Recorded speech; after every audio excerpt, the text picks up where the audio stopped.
Hello and welcome to our weekly LinkedIn Live leadership series, Voices of Leadership.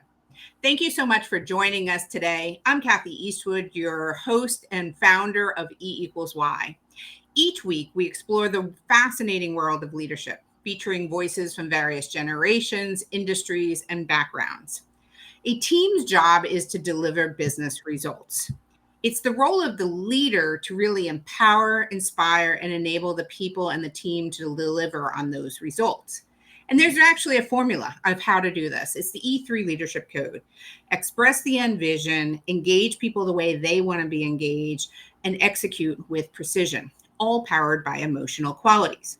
However, each leader's approach to applying that E3 leadership code is really unique because there's no one way to show up as a leader. We want everyone to be authentic. And that's why we have these sessions so that you can meet different leaders and hear how they show up and what their journey has been. So let's get started. Let's make this as interactive as possible. Let's have some fun. So let us know who you are, where you're calling in from. And let's see, for today's question, since we're starting the spring season, what's your favorite thing about spring? Cory, make sure you get ready on that question as well. Today's guest is someone who truly embodies the journey of from intention to impact. Cory Dunham is the CEO of Cory Dunham Leadership and of BDB Marketing Design. He is a leadership coach, a speaker, an entrepreneur, just like me, who's built not just one, but two thriving paths. And I love this because one's rooted in family legacy and another powered by faith, purpose, and transformation. Cory's story is really one of growth from an introvert to an impactful voice, from business operator to value-driven leader. He's passionate about helping others shift from scarcity to abundance, align their work with their values, and lead with empathy and self-awareness. You hear a lot of words that we talk about quite a bit on Voices of Leadership. So this is why I'm so excited to have you on, Cory, because we share a lot of the same ideals and intention. And I think you have a lot to offer our audience today. So welcome. Thanks for joining us. Thank you so much, Kathy. And so why don't I really, I gave the quick high level intro. Why don't you share with the audience a bit about your journey, what really shaped you as a leader and how you found your way to work where you are today and helping others? Yeah, so just a quick background about me. Back in 1980, my stepdad or dad started our family marketing business, which is about a decade before the internet began. And I started working here out of my senior year of high school, which was 1986. So we still have that business. It's been 45 years this year. And for me, it's been 39 years this year, which is pretty amazing to me. And a lot has gone by pretty quickly. And that's part of my story, too, that I'm not getting any younger. But I feel like there's a lot of my life that I kind of just told myself, I'll do it tomorrow. I'll do it later. I'll do it tomorrow. And then all those tomorrows ran together, turned into many years, several decades. So I think not that all was lost, but it's just like, oh man, if I had taken more action, taken it more seriously instead of thinking I was going to be here forever and would have all the time and energy that I would have, I would have probably done things much sooner. But I just wasn't in that framework of doing things or having urgency and taking focused action and clarifying my vision.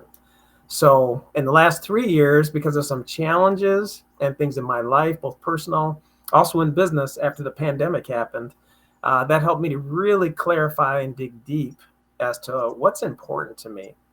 And as I've looked at these things over the years, it wasn't just one thing, but as I've looked at these things over the year, I think that the two biggest things that have probably held me back the most and that I was operating out of was fear and scarcity. And that was most of my framework, most of my perspective. Yeah, so I love that because I've talked about that, and actually a friend of mine were talking about it over the weekend. Like you can choose fear or freedom, right? You have a choice. And I think so many times we get stuck in this mode of, oh, the universe isn't treating us fairly, or, I'm stuck here. But you have a choice, right, of how Yeah. you want to show up and what you choose. That So, was, yeah. And I was just going to say that's probably one of the biggest things that I didn't take advantage of. I think I either wasn't aware that I had a choice. I always reconciled or related myself to my past identity, mm, or my um, imposter syndrome. So anything I learned new, I never really latched onto it or believed that's me. I'm like, oh, that was just kind of an accident. That was a fluke. That was my luck. And I never latched onto it. It's like, man. So I had this, realized that I had this fixed mindset, as we've all heard, and I just wasn't aware of it very much until I've had some mentors, coaches, advisors, all different types of people around me, and community, and the environment. When I was in that environment of all these different people and things, they pulled me up instead of being in the comfortable environment that I started off with, that kept me where I was at or kind of pulled me down, whether that was the people or the ideas or whatever else was going on. So I had to learn from other people to get myself in those environments that helped to pull me up. And that's why I think a lot of people struggle with this, whether they're in business, they're executives, they're owners, they're founders, whatever they are, which is why I'm so passionate in the last few years about executive coaching and helping people to really empower themselves and realize no matter how old they are, because I'm actually I'm 56. I'm going to be 57 later on this year. And I'm like, what in the world? I'm almost 60. And what am I waiting around for until I'm 60, till I'm 70 to make some big things happen? So I've had to learn once again to get out of that scarcity and fear mindset. yeah, we have a phrase that we use sometimes here, Cory, is when you're in the jam jar, you can't read the label. Right. I So, love that. I love it. you have to have people that are outside that can look in and help you and see, because there's so much Yep. out there that we miss on ourselves. And Mm-hmm. that imposter syndrome is real. Yeah. And so, do you find, because it's funny, being a female, honestly, I speak to a lot of females, and there's oftentimes it's rampant among females. But Okay. what you're sharing with me is this is not limited to females. This is. Do you have any sense of how many people you've run into you think the imposter syndrome exists for? I think it's funny you say you're female. I grew up around my mom and my sisters, so I actually can connect really well with females. And then men just don't talk, which has been our culture for a long period of time. But they don't open up, they don't talk as much. So that's one of the things I'm actually trying to change too, because there's a lot going on in all of us. But as I've talked to both men and women, no matter what industry, like I said, what career path you've chosen, I found it's probably 90+% have imposter syndrome or belief issues, limiting beliefs, all types of things. And once again, like you said a little bit earlier, if we don't have a coach, a mentor, somebody outside of us that can see some of our blind spots, it's very hard to see our blind spots. And I use the phrase, as you talked about, I think the jelly jar, is that what you said? Yeah, the jam jar. Yep. Jam jar, jam jar. And what I use as a surgeon, it's hard to do your own surgery on your own spleen. It's just a little difficult to see and do and take care of all that. So some things you just can't do yourself. And I've had kind of maybe a cocky attitude that, man, I'm so awesome. I can do so many things myself. I don't need anybody else's help. But there's a lot of things we do need people's help, and especially these blind spots, and especially when it comes to imposter syndrome. But yeah, I would say it's probably 90+%. Once you truly talk to people and find out a little bit deeper what perspective they're coming through. And I've even talked to many leaders of business groups, organizations, and companies. And I'm like, you are so awesome at speaking. I tell them, I'm like, you're so confident. You speak so well. And they're like, if you knew how afraid I am right now or how nervous, I'm like, are you serious? I'm like, yep, I'm just doing what I have to do. So it's just once you get down to it, we realize many of us are all on the same plane. It's just we haven't communicated and shared that with one another. Yeah, I think that's spot on, because I'm one of those people. Everyone's like, oh, she's very confident and no issues, right? I wish I had her. I'm like, oh no, you don't know what's going on underneath that water. Like my feet are going often. And I think I think that 90% is absolutely spot on, right? And you think about a bell curve, right? There's always like 10% up front, they've got it. And, it just comes natural. So they probably don't even realize it.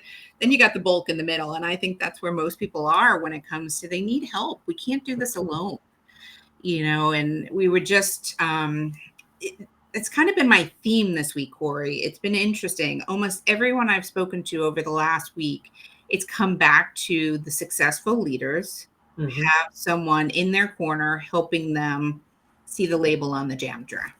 Yes. So I love it. So 39 years in a business. Yep. So you really learned and you went through some massive changes during that time in the business, right? So when you think about all of that you went through, what are some of the big lessons you learned about building a business, running a business, leading people, all of that? Because I'm assuming that's what you're able to bring to your clients now as you're helping and coaching them. Yeah.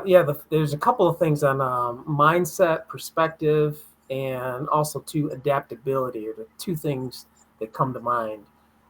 Throughout all of these changes, many times in life, you kind of just go through things, and as things happen, like, okay, we need to shift a little bit, go here, go there. And that's what's happened over the last 45 years. But we brought, at least from our marketing business, my dad did an excellent job, or the original, the OG, as my kids would say, the original networking, relationships, trust, knowing and liking people, and really bringing community together. And he, a lot of our business over the last 40 plus years has been based upon handshake deals, relationships, and referrals. I can track back to about 6 people.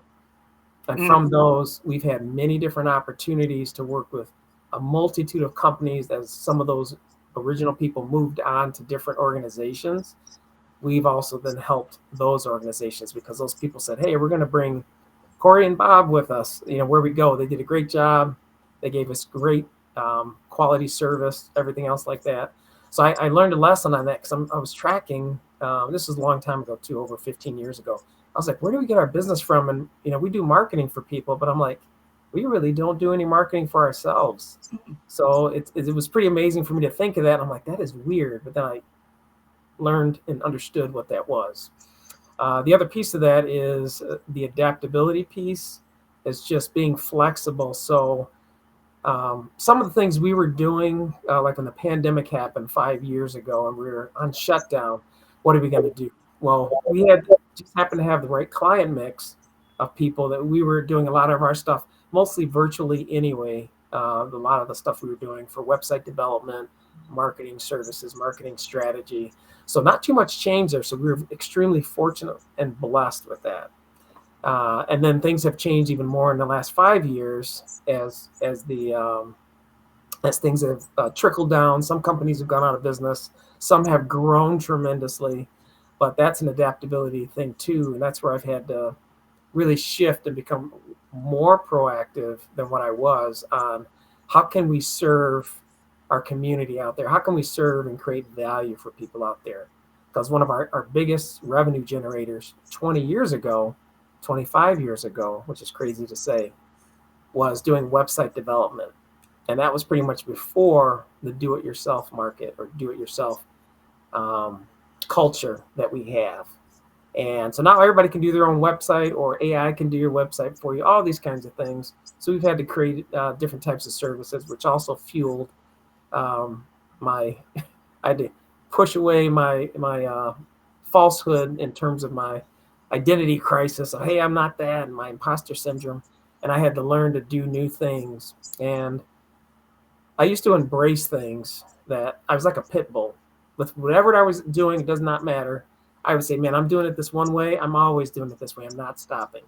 I never reflected, never saw, and never really tracked if it was working or not, what kind of outcomes I was getting. And so I think I've slowed myself down an incredible amount because of just having that one fixed mindset on I'm going to do and I'm going to do just because I've always done it that way. But over the last, I would say 10 plus years, and it's getting better and better for me, And I'm excited for people I'm able to talk to, because I've had all these limits, and I see people embracing these limits. And I'm like, you don't have to embrace that. As you said earlier, Kathy, it's a choice. It's a choice. And it goes to these stories that we tell ourselves. And I've told that to many people, especially lately. I'm like, hey, it's the story we tell ourselves. Even I've had situations where I've talked to business leaders and people in my family too, where somebody's rooked or somebody's upset because of what somebody else did. And I said, well, they did this thing happened, but how are you interpreting that story? Are you interpreting that they did it on purpose to you? Or was it just how you felt about it? Is your idea or description of the story, is it true? Absolutely true? Or is it just something you feel that's true? And then could it be something else that caused this issue? Or, did the person not know something? Did the person have a bad day? Was it directed personally at you? And so we have a lot of options, but many times I noticed what I was doing, and a lot of people do, is they tend to take things at face value instead of digging deeper and having a conversation and listening. They tend to take things at face value and say, "Ugh, this they must be doing this to me on purpose. They hate me. I'm going to get them back." All these types of things. Yeah, no, it's really interesting when you start thinking about what drives people, what gets us up in the morning. I have a saying that no one wakes up with bad intent. Right. So if you think about what their intent is, they're not waking up to screw you or make you feel bad or anything like that. Typically, they tend to focus on themselves. And to your point, you got to learn what might be going on in their day. Yep. Right. You have situations where someone just found out that their father, has cancer, and, that's all consuming, has nothing to do with you. Right. And my husband and I'll be honest, like, we've learned to ask each other when someone doesn't show up the way we expect, is everything okay? Is something else going on that we should talk about, as opposed to how you just reacted in that situation? Yep. And I think that's the power of having someone else, to having that sounding board, to be able to talk to someone else. Now, what's interesting, so one of the things we had talked about in pre-interviews was kind of the Clarity 4D and understanding where you get your energies from. And the audience that's been with us for some time now know I have a lot of red energy, right? I'm running to the fire. And sometimes I have to really dial up my green energy, which is empathy, caring about people. Not that I don't, but I get lost I'm running ahead. I'm the Aries, right? That's running ahead. And I love partnering with people that have a lot of green energy because they ground me. Now, when we did your profile, you have a ton of green energy. Mm-hmm. Did that surprise you when you got the results? No, not really. I've always been this, to a fault, I've always been this person who's cared about what other people think and feel. And it's to a fault that it's so bad that I would disregard anything about me. So really, I would always focus on the 7 billion or 8 billion people on the planet first. What do they think about me? What do they feel in the situation? And I would always discard myself. So it was not a surprise to me. Well, and I think that's the value. Like, as you're talking, right, I can hear everything is about how does someone else feel when you were talking about that incident, right? Yep. Think about what's going on with them, how they feel. But when you go a little bit further, I hope you don't mind me sharing your profile. Is this okay? Oh, no, that's fine. All right, I should have probably, my bad. See, that's the red and just running there, right?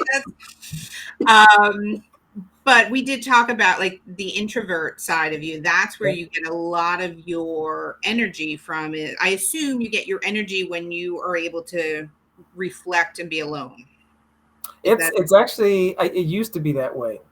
So nowadays I don't know, I've developed this passion in me. I think just because I really clarified who I am, what my values are. But now I get energized. I used to not like people very much for most of my life, but in the last 20 plus years, more and more, I enjoy people.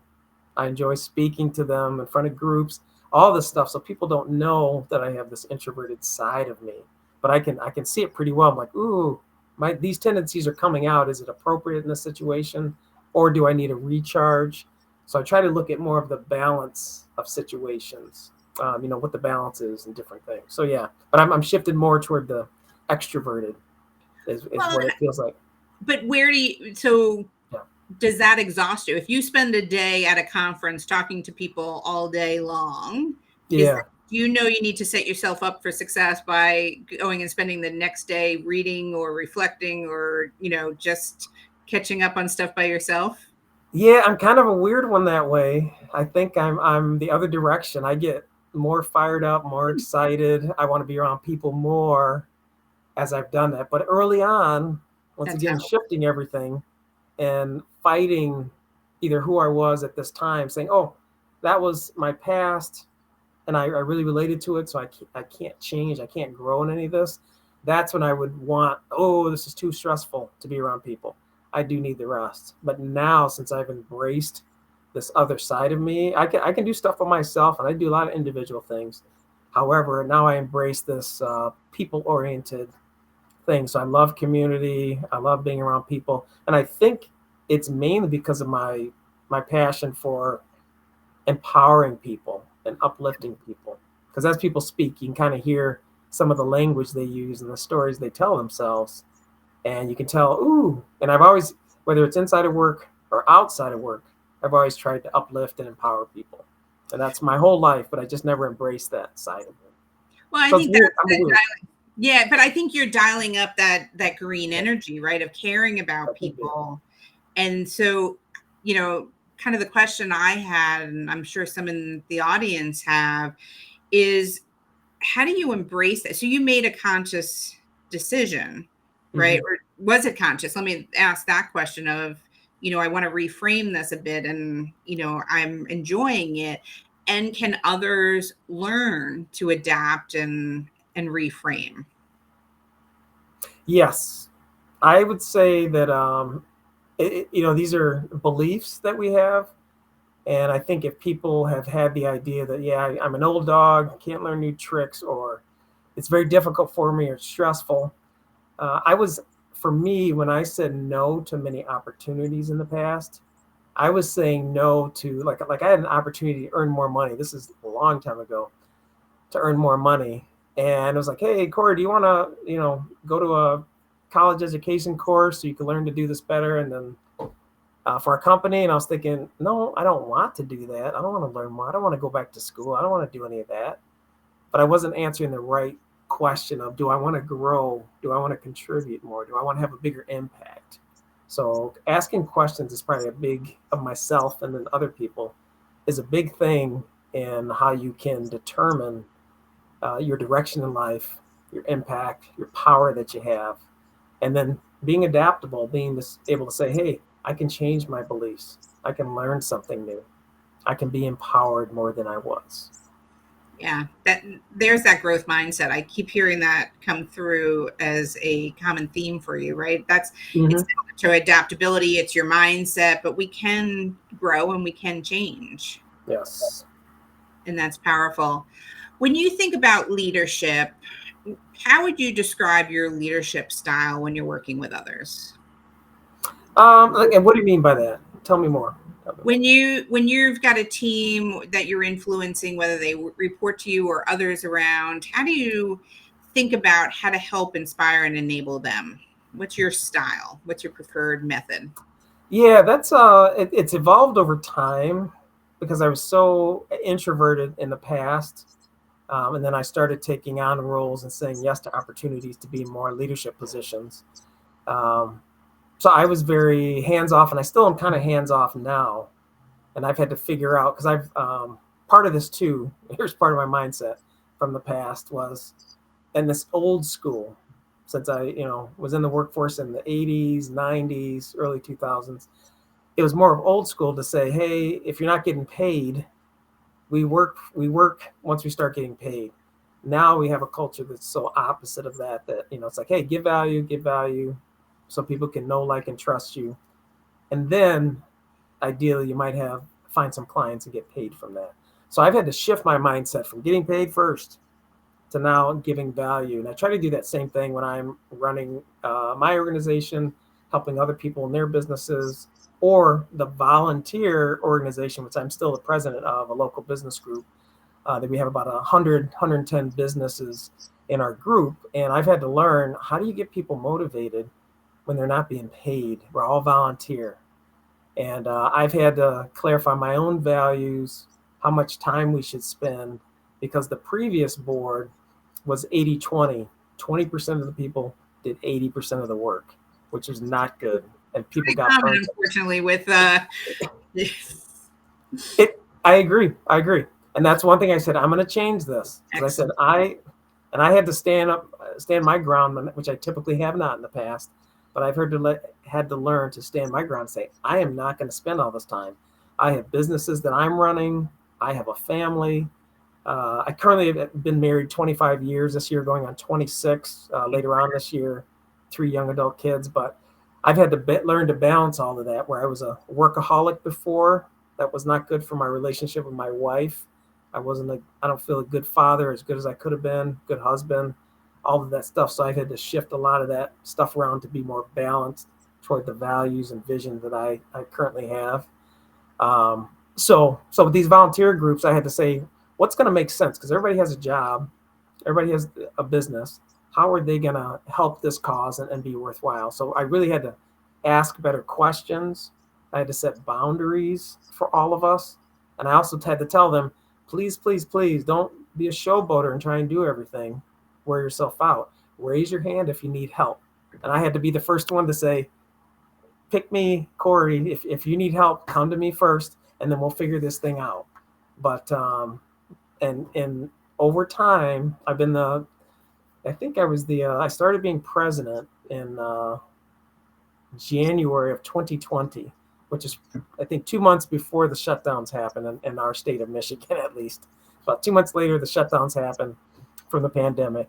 But I had to change my mindset around and say, okay, I'm not really happy in this position. I'm happy what's going on in the world, but how can I make this a better place? How can we create value? And that challenge helped me to transition and transform how I thought, my beliefs, and what I could accomplish. So I really had to ask the questions of other people and clarify, hey, listen, we're not going to overwork you. You need to focus on your business, your career, and you're helping here. And you got to make sure you raise your hand, and we do this as a community. And over time, this 5 years, I would say I have the best board that I've ever been on. And I feel like I am doing several things in the board, but I feel like I'm not doing nothing, because when my mom always told me, when you go on a long trip with someone, if it's the right person, the right values, it's not going to seem like a long trip.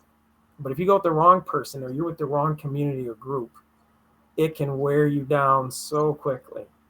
So I've tried to treat people how I want to be treated, and also give them the option. Like, I've had a few people leave our board over time because of health issues, family issues, time and balance issues. But it's been a bummer, but I've had to say, I've got to honor them as a person first, because if they're not 100% or anywhere near 100% in their energy or their joy, then we're only going to have this person who might drag us down, but also too, they're not doing any good service to themselves. Yeah, I love what you're saying. And it really does come down to that core values, right? And knowing who you are, what you love. And I've heard a lot of that as we've been talking. So we'll often have people look at we call it an E3 leadership profile, but going after, what are your core values? What are your non-negotiables? What would you love in life, to help structure that self-awareness, right? That reflection that you've been doing. So what are some of the approaches you use when you're helping your clients really with that mindset shift, right? Because that, from what I understand as we've been talking, that's what you're really able to help folks with, right? Mm-hmm. So what is some advice or approaches that you take when you think about that? Yeah, the biggest thing is I've got to be a really good listener. And that goes back to the best place I've learned to listen was when 33 years ago, I believe, when I became a private pilot. So I'm not a commercial pilot, but I got my private pilot's license. And you had to have reflective listening back and forth, and especially when you're talking to a tower at an airport. Most airports don't have towers. I think only 10% of them, but you need to communicate back and forth. And if they tell you, hey, you're cleared to land, you need to repeat that. I'm cleared to land on runway 24. So they know that you've got what's going on. So I've learned that just from that, because I never took any formal training before that, on listening, but just asking the right questions, listening to what's coming out of somebody else. Because many times what they're doing currently doesn't always indicate the reason behind why they're doing it or how they're doing it. So really reflective listening is how I work. And also too, because a lot of the clients I work with, many of them are not starting off in their career. Some might be, but very rarely. But many of them are different places in their career, or are coming up with new challenges, or maybe they've leveled up in their career, or shifted, or new assignments have been given to them. And it's like, okay, how do I, in some cases now they're overworked, and now they have people under them that they need to try to work with and put out fires and everything else. One of my clients said, all we do is come in every day and put out fires. We hardly have any time to be proactive and do anything new. I was like, ooh, that's not a good place to be. Right. And many people leave those environments. So really, I think asking the questions, finding out what's going on at this point in time, what's your biggest challenge, and then why is it your biggest challenge? Trying to find out, how long has that been happening, and trying to figure out what's going on now so we can take care of some of those things, so to speak, and take them off your plate a little bit. And then we can start to maybe look out to the future and have vision and clarity and see what makes sense. Great. I love it. Believe it or not, we are at the bottom of the hour. This time always goes so fast. So Cory, just one bit of parting advice for leaders that are struggling in today's workplace. What would you recommend for them? Yeah, one of the things is really getting clear and deep on who you are and what your values are, and just knowing who you come from. Like in my case, I'm a follower of Jesus. I'm a Christian, and I've always separated that from my identity. So I felt empty most of my life. But that may not be you. So whatever it is, figure out what's important to you. I used to focus only on money, was what I thought would make me happy, and figured out money does not make me happy. It's purposeful things, it's spending time, it's relationships, it's the intensity of things that are going on and experiences. So really get clarified and what makes you tick, what gives you joy. I love that, because you need to show up authentically. And that's such a big part when we talk about the E3 leadership code. Like, it's powered by emotions at that EQ. So when you're helping people really find their values and what matters to them, then we get to show up real, and it's a lot more fun, right? Life's a lot easier when you're showing up the way you want to and finding joy. So Yes. I love it, Cory. Well, Cory, thank you so much. What's the best way for people to get in touch with you? They can connect with me on LinkedIn.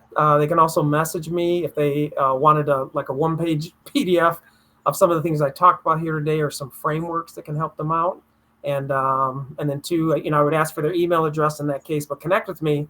Love to have a chat with you and see what things you're going through. And if we can help you, great. If not, then it'd be great to be able to figure out and find out about what you're doing and what you're up to. Excellent. Sounds good. Well, thanks so much, Cory. Thank you for all of you for joining us today, and we wish you a great weekend.